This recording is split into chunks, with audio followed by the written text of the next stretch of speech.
Você pode se sentar, que Deus possa falar ao seu coração nessa noite especial. E também você que nos acompanha pela internet possa ser tocado e que aí onde você está, você possa também receber a cura, receber a vida de Deus.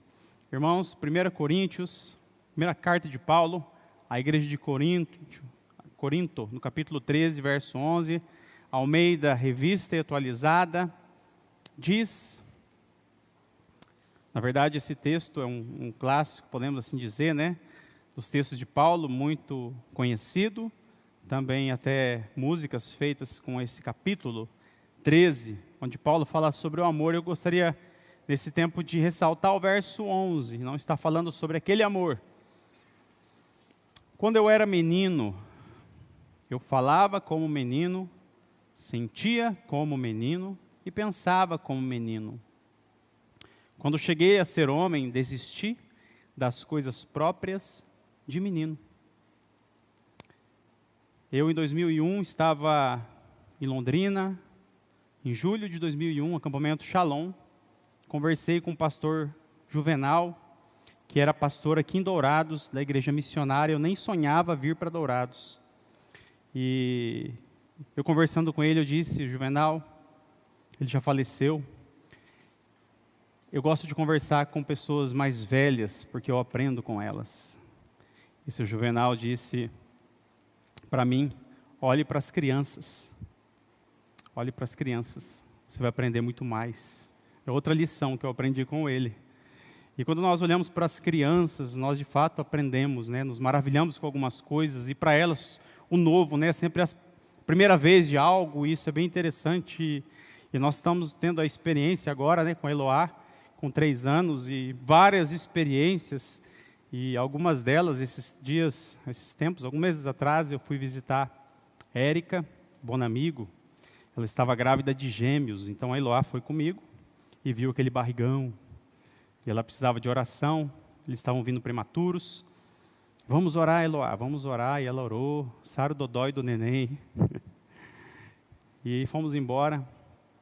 Um outro dia, logo depois, eu passeando com a Eloá de bicicleta, um senhor sem camisa, vizinho, lavando a calçada, ou regando ali a grama na frente, sem camiseta, mas com aquela saliência, né? Eloá me perguntou, bem alto, né? Do jeitinho dela, papai, o tio tem neném na barriga? Eu seguia andando de bicicleta. Não, esse tio não tem outros seres vivos ali dentro, mas não é o neném.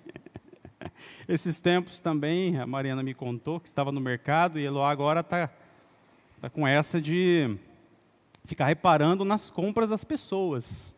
E a Mariana com o carrinho, de repente Eloá falando alto. Mamãe, a vovozinha está comprando um bolo. A Mariana torceu para ser uma velhinha, bem velhinha. E de fato era. Mas nós aprendemos que isso em nós mesmos, né, na nossa infância. Quantas meninices talvez nós não fizemos, né? Eu me lembro que quando criança, lá pelos 9 anos, a minha irmã tinha o costume de fazer a sua limonada, colocar lá no freezer, nós chamávamos de congelador, e aí virar um sorvete depois, e eu pegava aquela pimenta caseira e colocava, misturava, mas é como água e óleo, não mistura, né? Eu tentava misturar e coloquei de volta, não vai perceber. Aí ela viu que havia algo diferente, mostrou para o meu pai. Adivinha quem teve que comer aquele sorvete? E nós temos que crescer e amadurecer, apesar que esse tipo de coisa eu continuo até hoje fazendo, tá, gente? Mas na vida nós temos que amadurecer para muitas coisas. Esse é o chamado de Deus para nossas vidas. E o tema que eu gostaria de trazer hoje, diante desse texto que nós lemos, é deixa de meninice. Deixa de meninice, um chamado à maturidade. Deus nos chama à maturidade na nossa vida espiritual, nas nossas emoções, nos nossos relacionamentos e na nossa vida. Quantos erros não cometemos por falta de maturidade? E quando a gente pensa nessa carta que Paulo escreve a Corinto, Paulo, ele destaca essa igreja como uma igreja muito talentosa. Tanto é que quando você lê o capítulo 13, antes do capítulo 13 tem o capítulo 12, depois do capítulo 13 tem o capítulo 14. 12 e 14 fala a respeito de dom e talento. Uma igreja muito capaz, com muito talento, com muito dom. mas faltava o principal, faltava o caminho mais excelente. Passo a mostrar-vos um caminho mais excelente, o amor. Ainda que eu faça isso, que eu faça aquilo, que eu fale a língua dos homens, e dê o meu corpo a ser queimado, e distribua meus bens aos pobres, se eu não tiver amor, se eu não tiver caráter, não adianta nada. É só barulho. E é isso que Paulo está querendo dizer para essa igreja tão capaz de tanta coisa, tão presenteada por Deus, mas tão imatura. Tanto é que essa mesma palavra, menino, que é um néfio, no grego original, é aquela que quando Paulo, lá no capítulo 3, ele diz a essa igreja: eu escrevo vocês como a carnais, como a crianças, a criancinhas em Cristo, é a mesma palavra. Meninos, imaturos. Eu não posso escrever a vocês, igreja, que haviam aprendido de mim o Evangelho, eu havia ensinado, eu havia evidenciado os sinais de Deus. Eu não pude escrever a vocês como espirituais, porque vocês são imaturos. São meninos e precisam crescer. E Paulo, quando começa essa carta, é bem interessante, porque Paulo, uma igreja cheia de imoralidade, de mentira, de divisão, de contenda, de egoísmo. Paulo escreve para essa igreja, tentando resgatar a identidade deles. E Paulo, lá no primeiro capítulo, logo no comecinho da primeira carta, dessa carta a essa igreja, ele diz assim: aos santificados em Cristo, aos chamados para serem santos. Eu quero trazer à memória quem vocês de fato são.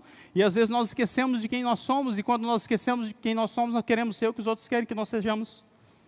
Quando esquecemos de quem nós somos, nós tentamos ser aquilo que agrada os outros, ou tentamos imitar os outros. E Paulo tenta resgatar: peraí, vocês têm que descobrir quem que vocês são em Cristo, em Deus. E depois ele diz no capítulo 3, vocês não sabem que vocês são um santuário de Deus e que o Espírito de Deus habita em vocês. Vocês estão se esquecendo? Por que vocês estão vivendo na imoralidade? Por que vocês estão entregando os membros do corpo de vocês à mentira? Se vocês são templo do Espírito Santo, e muitas vezes falta para nós saber quem nós somos em Deus, e nós ficamos dando ouvido a tantas vozes, esquecemos de quem nós somos, e acabamos vivendo bem aquém daquilo que Deus nos chamou para sermos.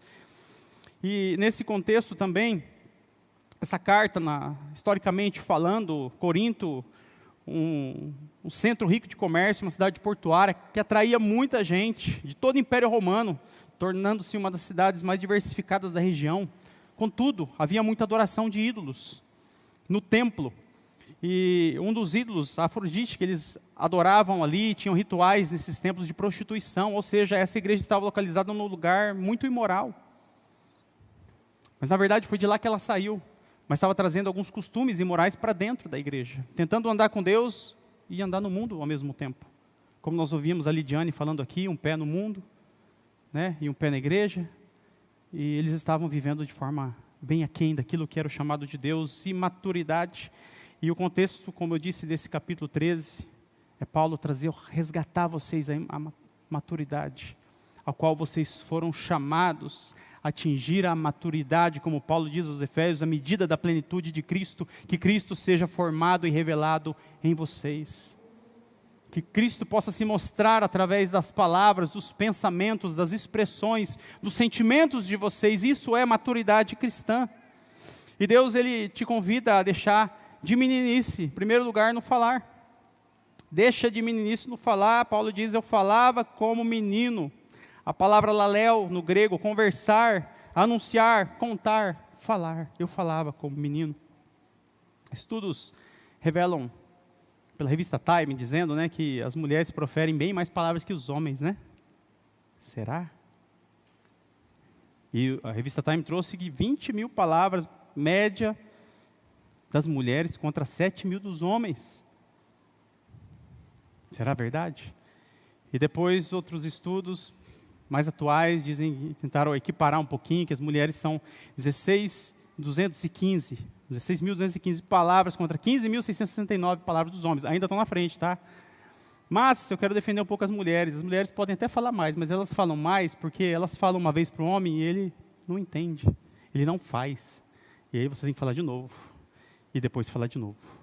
Nunca reclame se o seu marido não ouve quando você pede para ele fazer alguma coisa, se você só pediu uma vez.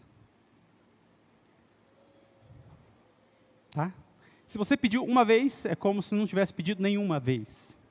Não contabilize essa. Começa a partir da segunda, terceira, talvez a terceira é a primeira para você, para ele a primeira, para você a terceira, ok?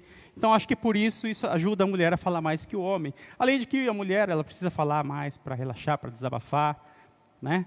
Enquanto o homem só ficar em frente da televisão, ele já relaxa no silêncio. Então talvez essas questões aí ajudem a mulher a falar mais. Mas a mulher também, ela gosta muito de falar e ela elogia mais, ela tende a elogiar mais, né? Nem sei se sempre elas são sinceras, mas querida, que bolsa linda você está hoje. Uau, nossa, seu cabelo ficou maravilhoso. Você nunca vai ver um homem falando isso. Ó, seu cabelo está lindo. Para outro homem. Nossa, que estragaram seu cabelo. Né? Poxa vida, fala do nariz, fala da boca, fala da barriga, fala. Homem é assim. A mulher, se chegar uma aqui com vestido e percebe que a outra com vestido igual, ela vai lá para o outro lado. O homem não está nem aí, né? É a promoção, compramos, é igual, tira foto junto, né? Não é isso? Esses dias eu fiz isso, né, com Micaías. Mas eu quero dizer que existe uma diferença. A questão não é quem fala mais ou quem fala menos, o que é a qualidade daquilo que estamos falando todos os dias. Porque nós estamos usando, como nós estamos usando a boca que Deus nos deu para falar todos os dias, e muitas das vezes nós estamos falando também com os nossos dedos, né? E hoje parece que muito mais com os nossos dedos digitando do que com os nossos próprios lábios. Mas Deus, Ele nos chama a utilizar a nossa boca para falar de forma que edifique os outros. A imaturidade no falar consiste em não dominar a língua. Não dominar pessoas que querem dominar organizações, querem dominar sobre outras pessoas, querem dominar grupos, mas não conseguem dominar a língua. Como o navio, né? Um pequeno leme controla todo um grande, imenso navio, a língua controla muita gente que tem, talvez, se atrapalhado na vida por conta das suas palavras, da língua, do mau uso da língua, por meio da qual nós abençoamos e amaldiçoamos. Vida e morte estão no poder da língua. Não dominar traz grande prejuízo. Aferir pessoas com palavras que depreciam, palavras que diminuem. É claro que quando nós vemos no contexto de igreja, todo tipo de gente, e às vezes as diferenças, né? E não é problema as diferenças, porque aqui entram pessoas que cresceram com beijos e abraços e amores, ou pessoas que cresceram talvez entre tapas e chutes, mas que estão aqui com o mesmo propósito. E nós temos que edificar uns aos outros com as nossas palavras, reclamar demais. Pessoas que reclamam de tudo. Se está sol, está ruim. Se está frio, está ruim. Se chove, é ruim. Se está seco, é ruim, nada está bom. A reclamação dos lábios revela a ingratidão do nosso coração. Usa linguagem fútil, tola, imoral. E os filhos acatam essas palavras, né? Aprendem palavras que não deveriam falar. Então, e como dizem alguns também, né? A culpa é minha e eu dou para quem eu quiser, né? Eu coloco em quem eu quiser. Então nós temos que saber a utilizar as nossas palavras. Uma pessoa madura entende que é melhor ficar calado e deixar todos achando que é um tolo.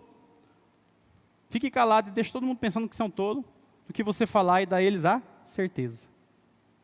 Realmente. A Bíblia diz que quem guarda a boca e a língua guarda a sua alma de muitas dificuldades. A Bíblia diz também que a língua dos sábios traz cura. A boca fala do que está cheio o coração, do que alimentamos todos os dias o nosso coração. Esse texto, boca fala, traz cura, né? A língua dos sábios traz cura. Que precioso é você poder usar suas palavras para trazer cura a alguém que precisa de uma palavra de conforto, de carinho. Poxa. E às vezes palavras simples, obrigado, de gentileza, já fazem grande diferença para nós. E o seu falar seja sempre agradável, a Bíblia diz, e temperado com sal, para que saibam como a responder a cada um. Recentemente estive recebendo um áudio de um amigo, e ovelha, ouvindo palavras muito agradáveis e que me motivaram muito, palavras de gratidão. Eu falei, poxa, que legal ouvir isso, e através de um WhatsApp, de uma rede social, e nós podemos fazer isso. Nós temos um acesso muito rápido e muito fácil às redes sociais, e eu posso enviar uma oração, eu posso enviar uma palavra de bênção, eu posso enviar uma palavra de gratidão, palavra que valoriza, que enaltece. Sim. Mas Deus também te convida a deixar de meninice no sentir. No sentir. A palavra aí, ó, pronel, algumas traduções trazem como pensar também. Mas estudando um pouco mais a fundo no grego, é porque a próxima também é pensar no sentido de racionalizar. Essa é um pensar, um sentido mais visceral, através da emoção. E algumas versões trazem o sentir. E eu quero abordar a ideia do sentir mesmo. Sentir como menino, Paulo diz, na vida nós não podemos que os nossos sentimentos e as nossas vontades nos controlem. Há muita gente que é dominado pelo sentimento lá na carta de Judas. Não foi o Judas que traiu a Jesus, ok? Mas ele traz pessoas sensuais. O que são pessoas sensuais? Pessoas nesse caso, nesse contexto ali, pessoas que vivem em função daquilo que sentem. E nós vivemos uma cultura hedonista, as pessoas em busca de prazer a todo custo. Mas nesse sentido de que eu depender da minha vontade para agir, para decidir, isso vai me trazer muitos prejuízos na vida. Se eu depender da minha vontade, nossa, hoje estou com uma vontade de lavar a louça, incontrolável, né? Alguém me segure. Ninguém tem vontade de lavar a louça, né? Mas a gente tem que lavar a louça, é uma obrigação, um compromisso, uma responsabilidade. E muitas vezes, se eu agir pela minha emoção, eu não vou levantar da cama de manhã para trabalhar. Se eu agir pela emoção, eu não vou fazer muitas coisas. Se eu agir pela vontade, eu não vou fazer exercício. Se eu agir pela vontade, se eu sentir, eu vou amar. E amor é muito mais que sentimento, tá? Amor é muito mais que sentimento. Não sinto mais, eu deixo. Se eu sentir um friozinho aqui, um arrepio aqui na espinha, eu vou entregar o dízimo. Então você está agindo pelo sentimento. E a Bíblia diz que nós temos que agir pelo princípio da palavra de Deus, o princípio do fato, da fé em Deus. E eu tenho que crer nele, eu não tenho que crer também baseado na minha emoção. Eu creio que Jesus está aqui porque eu estou sentindo um arrepio. Eu tenho que crer, não baseado no sentir, mas baseado na palavra dele que disse: estarei com vocês todos os dias. Nunca os deixarei, não os desampararei. Isto é fé. Fé no fato, ainda independente do seu sentir. Sentir é bom e ele vem também, mas eu não posso depender do sentir. E pessoas que dependem do sentir são imaturas na fé, porque a nossa emoção ela oscila tanto. Ora eu gosto, ora não gosto, ora eu sinto, ora não sinto, e aí? Eu vou viver em função de sentimentos? Eu vou dar vazão aos meus sentimentos, às minhas vontades, aos meus prazeres? Eu vou me meter em muita enrascada. Então, a pessoa madura não vive em função das emoções e também não decidem baseado nas emoções, na hora do fervo, na hora da faísca, você fazer decisões. Espera a poeira baixar. Não deixe o sol se pôr sobre a sua ira, a Bíblia diz. Sai daquele ambiente. Depois você se resolve dentro de si, resolve com a outra pessoa a situação, mas cuide. Cuide de decisões, cuidado com suas palavras. Agir precipitadamente na hora da emoção. Poxa, depois vem o arrependimento, não dá para consertar mais. A Bíblia diz que o justo viverá pela fé. A fé conduz, a fé na palavra. Eu preciso ter o contato com a palavra para que eu possa desenvolver fé, que vem pelo ouvir da palavra. A Bíblia diz: não ande ansioso por coisa alguma. Apresente as suas orações. A Bíblia diz também que um tolo expande toda a sua ira, mas o sábio a encobre e reprime. Você é daqueles que expande? Estou irado.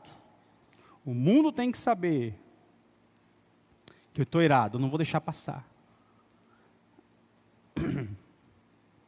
Mas o sistema de valores nosso tem que ser diferente do sistema de valores do mundo. O do mundo se vinga. O nosso, a Bíblia diz para você fazer o bem para quem te faz mal. A Bíblia diz para você amar o seu inimigo e abençoar o seu inimigo. Caso você faça o contrário, você está vivendo conforme o sistema de valores do mundo, imaturidade espiritual, imaturidade cristã. A Bíblia diz também que é melhor o longânimo do que o valente, e o que governa o seu espírito do que toma uma cidade. Jesus é o maior modelo para nós de maturidade emocional. Quando os fariseus apresentam ali aquela prostituta, conforme a lei de Moisés, ela deve ser apedrejada, confrontando Jesus. Jesus podia dar uma resposta ali. Espera aí, quem são vocês? Eu sou filho de Deus, mas Jesus, ele quietinho, em silêncio, ele se abaixa, começa a escrever algo no chão, fazer um movimento. Atire a primeira pedra, quem não tem pecado. É melhor esperar, é melhor acalmar. Jesus não viveu em função do sentir. Quando estava orando ao Pai, próximo à sua crucificação, afasta de mim esse cálice. Afasta de mim esse cálice. Esse sentimento, essa dor, essa angústia. Mas que não seja feita a minha, e sim a tua vontade. Uma pessoa madura em Deus, ele entrega, ele se submete à vontade de Deus, não à sua própria vontade. Tende em vós, a Bíblia diz, o mesmo sentimento que houve em Cristo Jesus. O sentimento que houve nele, tende em vós. Este sentimento. Deus te convida a deixar de meninice também no pensar. Logizomai, palavra grega. Racionalizar, calcular, computar, conferir. Eu pensava como menino. Precisamos desenvolver como pessoas, nutrir nossa mente com boas informações, avaliar nossas atitudes, considerar situações, informações, ser ponderados, racionais naquilo que nós estamos pensando, decidindo, nos desenvolver como pessoas, nos especializarmos. Pensamentos geram palavras que se transformam em ações, que criam hábitos, que formam o caráter que constrói o seu destino. No que você está pensando todos os dias? Nossos olhos, nossos ouvidos são os canais receptores do nosso pensamento. Ok? O que você está vendo todos os dias? O que você se nutre, se alimenta? Ouve. O que você ouve? O Big Brother. Sinto muito se é isso que você está nutrindo o seu pensamento. São os Big Brothers, né?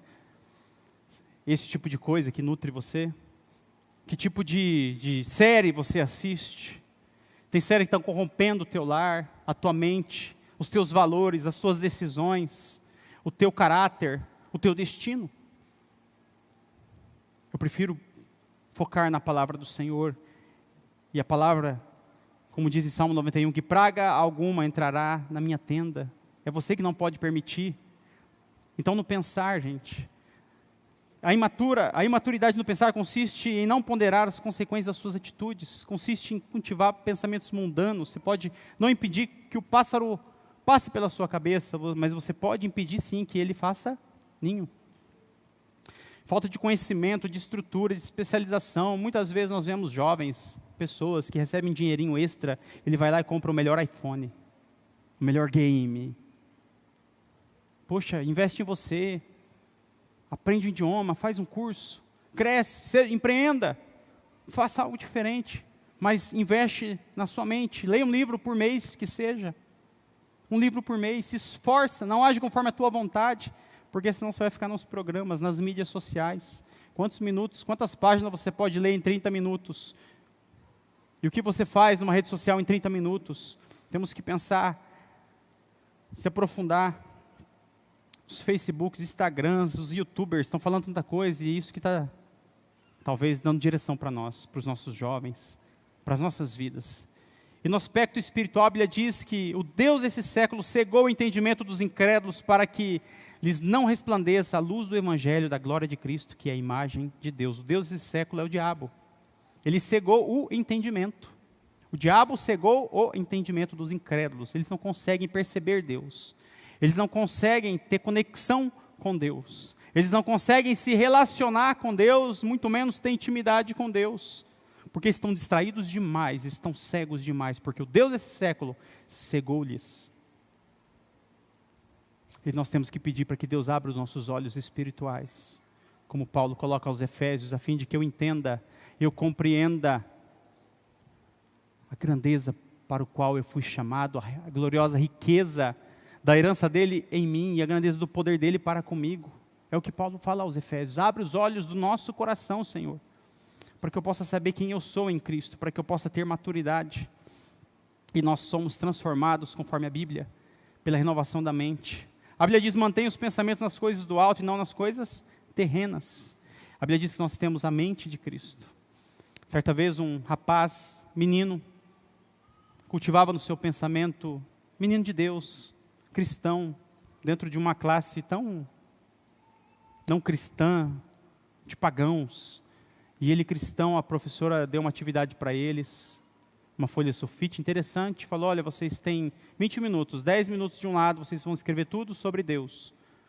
O que vocês pensam sobre Deus? Do outro lado, o que vocês pensam sobre o diabo? 10 minutos sobre Deus, 10 minutos sobre o diabo. E esse menino começou a escrever sobre Deus, escrever sobre Deus. Tudo que ele pensava, tudo que Deus era para ele, tudo que ele cultivava de Deus no seu pensamento. E foram-se os 10 minutos e ele precisava correr para terminar logo. E foram-se 12, foram-se 13, 14, 15 e foram-se 18 minutos. Ele escrevendo sobre Deus, ele olhou para o relógio, meu Deus, e agora? O que eu faço? Eu preciso escrever sobre o diabo. Ele virou a página e escreveu, para o diabo eu não tenho tempo. Nós não temos tempo para o diabo. Quem se ocupa com Deus não tem tempo para se preocupar com o diabo. Não tem tempo porque é maior que está em nós do que aquele que está no mundo. Aquele que é de Deus, Deus o protege e o maligno não lhe toca. É o que a palavra de Deus diz. Quanto ao mais, irmãos, tudo que é verdadeiro, tudo que é honesto, tudo que é justo, tudo que é puro, tudo que é amável, tudo que é de boa fama, se há alguma virtude, se há algum louvor, nisso pensai. Depois Paulo conclui o versículo, dizendo, quando cheguei a ser homem, eu desisti das coisas próprias de menino. Uma pessoa madura, ela perdoa mais, julga menos. Uma pessoa madura respeita mais as diferenças. Uma pessoa madura, ela não se empolga mais com conversas banais, ela não deposita no outro a razão da sua infelicidade, ou mesmo a sua felicidade. Ela tem felicidade em Deus. Pessoas maduras assumem responsabilidade, são capazes de assumir seus erros. Pessoas maduras, elas desapegam-se daquilo que não faz bem para elas. Elas não se comparam com ninguém. Maturidade é ficar calado quando o outro espera que você grite. Deus chama você nessa noite a maturidade. Maturidade que nós só podemos alcançar por meio da palavra de Deus. Da palavra de Deus. Eu convido você a ficar em pé nesse tempo. Vamos declarar que nós vamos avançar e nós vamos crescer e ninguém vai nos deter. Sim, Senhor.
Declaramos, Senhor, a Tua graça sobre a vida dos Teus filhos, Senhor. E como ouvimos nesta noite, possamos sim avançar, crescer, amadurecer, deixar as coisas de menino, Senhor. Pai, guarda as nossas palavras, nossos pensamentos, Senhor, as nossas decisões, as nossas atitudes, Senhor. Nós queremos entregar a Ti esse tempo, tudo aquilo que foi ouvido, cada semente da Tua palavra plantada, que possa germinar e gerar muito fruto em cada vida, em cada família. Assim oramos no nome de Jesus. Amém.